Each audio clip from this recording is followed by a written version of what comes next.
જય જિનેન્દ્ર મિત્રો, 23/4/2024 શ્રી હનુમાન જન્મ મહોત્સવ અને સાથે સાથે છે મંગળવાર. તો આ દિવસની વિશેષતાઓ ખૂબ વધી જાય છે.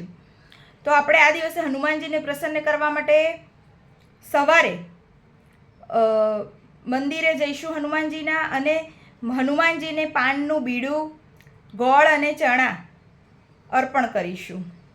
અને હા, સાથે સાથે આપણે ભગવાન રામની પણ વિશેષ આરાધના કરીશું, કેમ કે હનુમાનજીની કૃપા પ્રાપ્ત કરવી હોય તો ભગવાન રામને જરૂર આપણે આરાધવા પડે છે. તો આ દિવસે વિશેષ એક મંત્ર વધુમાં વધુ શક્ય હોય એટલો વધુ કરવાથી શ્રી રામ ભગવાન અને શ્રી હનુમાનજીની કૃપા આપણને અવશ્ય પ્રાપ્ત થાય છે. તો મંત્ર નોંધી લેશો.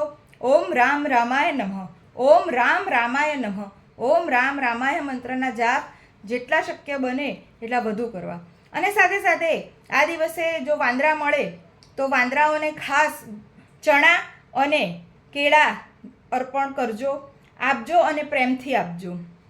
બીજું કે આ દિવસે મંગળવાર છે, માટે ભગવાન કાર્તિકેય ને મંગળ ગ્રહ સાથે જોડવામાં આવેલા છે. તો આ દિવસે કાર્તિકેય ભગવાનને થોડું દહીંની અંદર સિંદૂર મિક્સ કરી ચપટી અને એમનો અભિષેક કરવાથી, ખાસ કરીને જે વ્યક્તિઓ લીગલ મેટરોમાં ફસાઈ ગયેલા છે, દુર્ઘટનાગ્રસ્ત વ્યક્તિઓ છે અને કર્જમાં ડૂબેલી વ્યક્તિઓ છે, તેને આ પ્રયોગ કરવાથી વિશેષ લાભ પ્રાપ્ત થાય છે.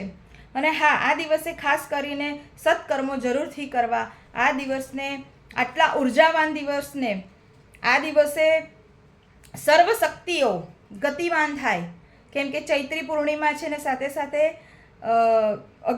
શ્રી મહાદેવના 11મા રુદ્રનો જન્મ મહોત્સવ પણ છે. માટે આ દિવસે વિશેષ ગણવામાં આવ્યો છે. તો સત્કર્મો જરૂરથી કરવો, જેને જે મળે તે કરો. બસ આજે આટલું જ. પ્રણામ.